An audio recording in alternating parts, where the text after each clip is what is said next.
کپتان کے لیے کچھ کرتے ہیں یا ایک بار پھر مصلحت کا شکار ہو جاتے ہیں، یہ فیصلہ انہیں کرنا ہے۔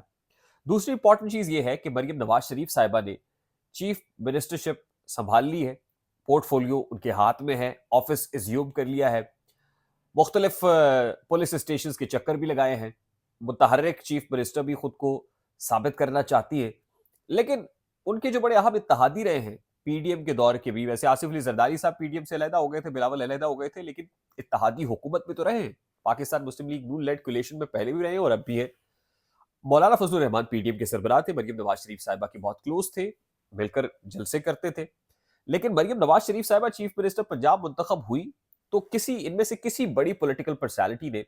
ان کو مبارکباد نہیں بھیجی ہے، نہ ہمارے ذرائع بتاتے ہیں کوئی ٹیلی فون کال ہوئی ہے، نہ مولانا فضل الرحمان نے اس حوالے سے کوئی اسٹیٹمنٹ ایشو کیا، نہ آصف علی زرداری نے کوئی اسٹیٹمنٹ ایشو کیا،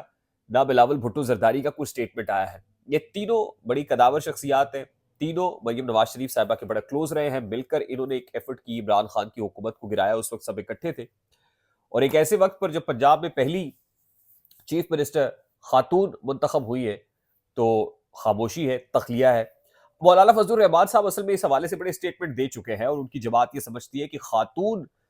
قیادت نہیں ہو سکتی ہے، یہ شرعی اصولوں کے خلاف ہے، ان کا اپنا ایک پرنسپل سٹانس ہے، تو پھر اگر نہیں ہو سکتی تو پھر اس وقت آپ متحد ہو کر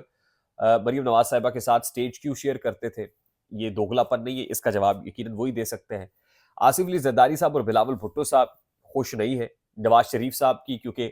ملاقات نہیں ہوئی اور شہباز شریف کے ساتھ ان کا کولیشن ہے، نواز شریف صاحب کے ساتھ وہ کہہ چکے تھے ہم نہیں چل سکتے ہیں، اگر اتحاد ہوگا تو شہباز شریف کے ساتھ ہوگا۔ اب نواز شریف کی صاحبزادی ہے، اور نواز شریف کے ساتھ تو ٹاکنگ ٹرمز بھی اس وقت بتائے جا رہے ہیں کہ بہت مخدوش ہے حالات پیپلز پارٹی کے،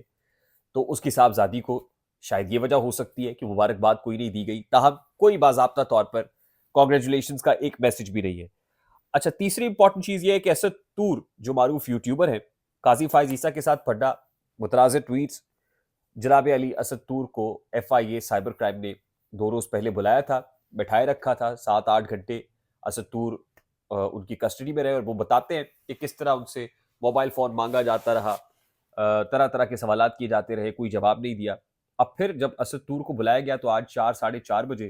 وہ ایف آئی اے کے دفتر میں تھے، اور رات 9 بجے جب بتیا جو روشن تھی وہ گل ہو گئی، تو اس وقت وہ کہتے ہیں کہ ان کے جو لائرز باہر بیٹھے ہوئے تھے، ایک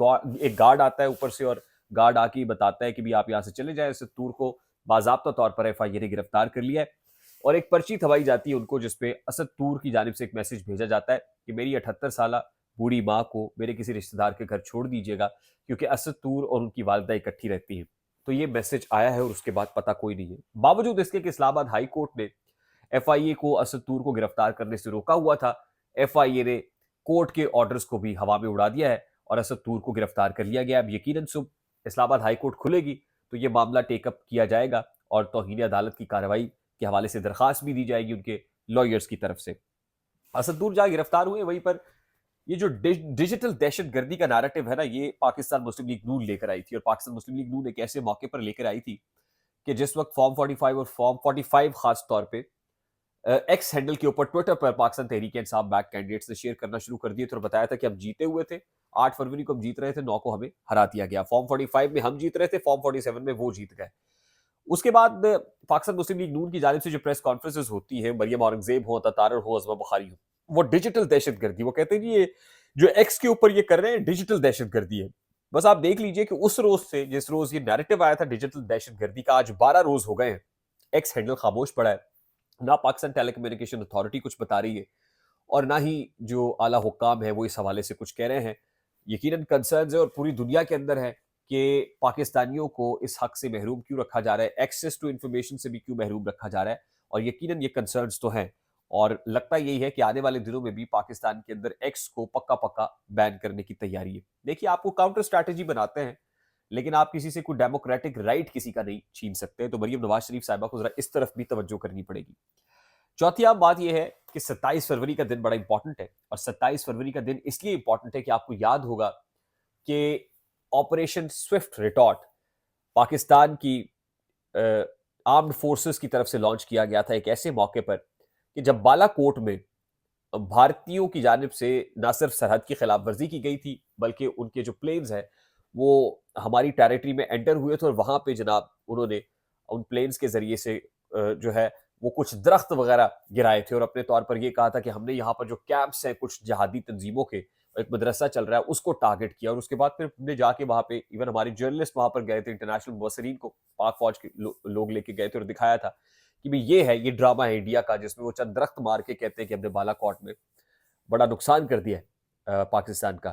اور اس کے جواب میں آصف غفور صاحب جو اس وقت کے D G I S P R تھے، انہوں نے کہا تھا کہ جواب ہم دیں گے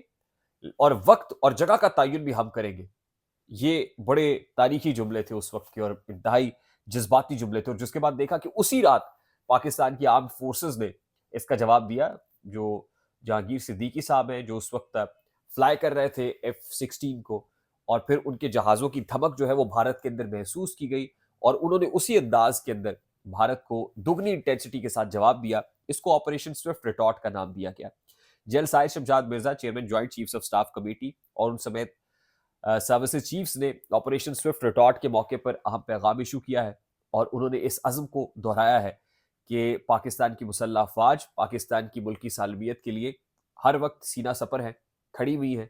اور پاکستانی عوام کے ساتھ ہیں، شانہ بشانہ ہیں، اور افواج پاکستان جو ہے وہ کوئی دقیقہ فروگزاش نہیں کریں گی ملک کی سرحدوں کی حفاظت کرنے پر۔ تو ایک لمبا چوڑا میسج